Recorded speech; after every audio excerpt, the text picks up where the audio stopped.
අයිබෝන් කියලා අදත් ඔයාලා ස්මාර්ට් ක්ලාස් YouTube channel එකට ගොඩක් ආදරෙන් පිළිගන්නවා. මේ වීඩියෝ එකෙන් මම කතා කරන්න බලාපොරොත්තු වෙන්නේ තර්කන රාමුවාශ්‍රිත තවත් එක් ගැටලුවක්. මේක තමයි අද අපි කතා කරන්න බලාපොරොත්තු වෙන ගාන.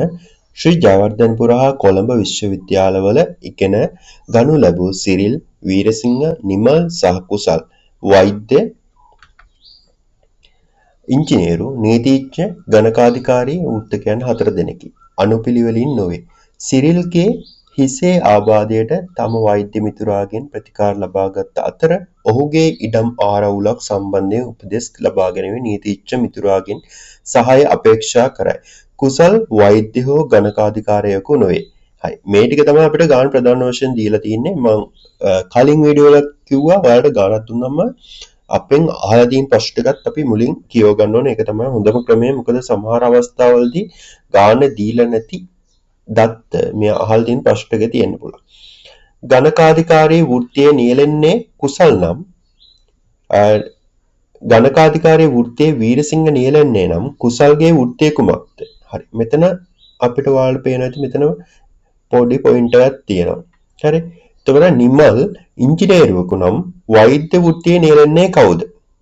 හරි, මෙතනින් මෙයා මෙහෙමනම් මෙයා කොහොමද කියලා අහන්නේ. හරි, මෙන්න මේ ප්‍රශ්න දෙක තමයි අපෙන් අහලා තියෙන්නේ. හරි, දැන් අපි බලමු ගාන හදන්න. හරි, එතකොට අපි මුලින්ම කරන්න ඕනේ අපි ටේබල් එක ගහ ගන්න ඕනේ. මෙතන ඉන්නවා සිරිල් ඉන්නවා, වීරසිංහ ඉන්නවා, නිමල් ඉන්නවා, කුසල් ඉන්නවා. 4 දෙනෙක් ඉන්නවා. ඒ වගේම වෛද්‍ය, ඉංජිනේරු, නීතිඥ, ගණකාධිකාරී. මෙතන පුද්ගලයන් 4 දෙනෙක්, ඒ වගේම ඔවුන්ගේ වෘත්තීන් 4ක් තියෙනවා. එතකොට අපි ටේබල් එක අපි මෙන්න මේ විදිහට අපි ගහගමු ටේබල් එක. හරි, එතකොට දැන් අපි මේ පැත්ත දාගන්නවා මේ පුද්ගලයන්ගේ නම් ටික. සිරිල්, වීරසිංහ, නිමල්, කුසල්. ඔවුන් කරන රැකියාවන් වෛද්‍ය, ඉංජිනේරු, නීතිඥ, ගණකාධිකාරී. මේ විදිහට අපි දාගන්නවා. හරිද? ඊට පස්සේ මෙතන කියලා තියෙනවා අනුපිළිවෙලින් නොවේ කියලා. ඒ කියන්නේ මේ කට්ටේ පිළිවෙලට නෙවෙයි දීලා තියෙන්නේ. හරි. සිරිල්ගේ හිසේ ආබාධයට තම වෛද්‍ය මිතුරාගෙන් ප්‍රතිකාර ලබාගත් අතර සිරිල්ගේ හිසේ ආබාධයට තම වෛද්‍ය මිතුරාගෙන් ප්‍රතිකාර ලබාගත් අතර සිරිල්ගේ තිබ්බ ඔළුවේ එක්කම ප්‍රතිකාර ගත්ත කාගෙන්ද? වෛද්‍ය මිතුරාගෙන්. එහෙනම් සිරිල්ට වෛද්‍ය වෙන්න බෑ නේද? එහෙනම් අපි මෙතන මාක් කරගමු සිරිල්ට වෛද්‍යවරයෙක් වෙන්න බෑ කියලා. ඒ වගේම මෙතන කියනවා ඔහුගේ ඉඩම් ආරවුලක් සම්බන්ධව උපදෙස් ලබා ගැනීමට නීතිඥ මිතුරාගෙන් සහාය අපේක්ෂා කරයි. සිරිල් නීතිඥ මිතුරාගෙන් සහාය අපේක්ෂා කරනවා නම් සිරිල්ට නීතිඥ වෙන්න බෑ. මොකද සිරිල් නීතිඥවරයෙක් නම් ඔහුගේ මිතුරා වන නීතිඥයන්ගෙන් සහාය ගන්න නෑනේ. එහෙනම් අපි මෙතනත් සිරිල්ට නීතිඥ වෙන්න බෑ. හරි. එතකොට අපි මෙන්න මේ ටික ප්‍රයෝජනට ගත්තා. හරි. ඊට පස්සේ දීලා තිනවා කුසල් වෛද්‍ය හෝ ගණකාධිකාරියෙකු නොවේ.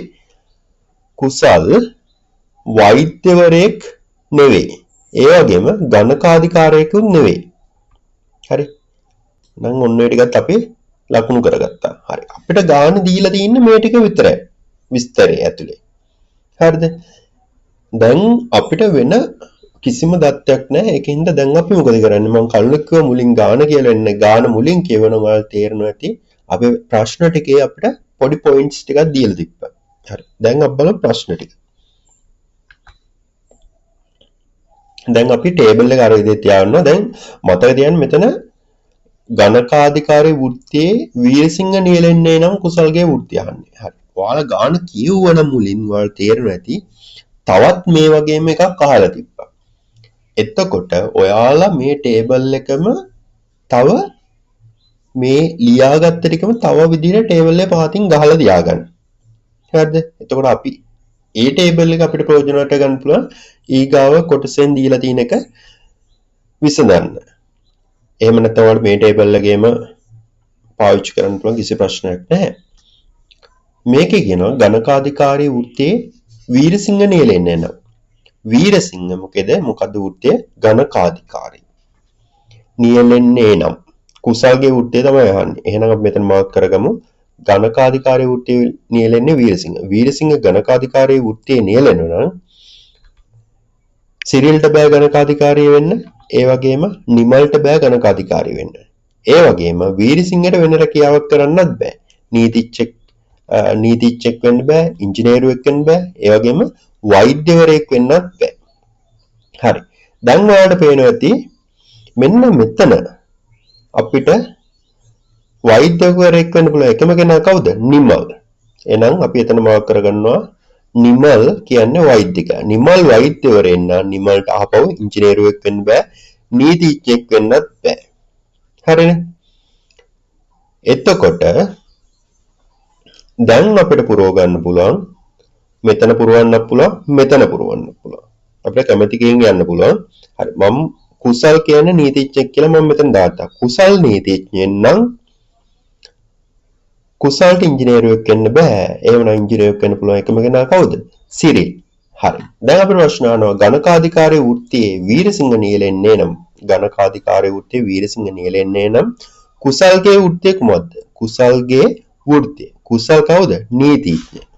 හරිනේ.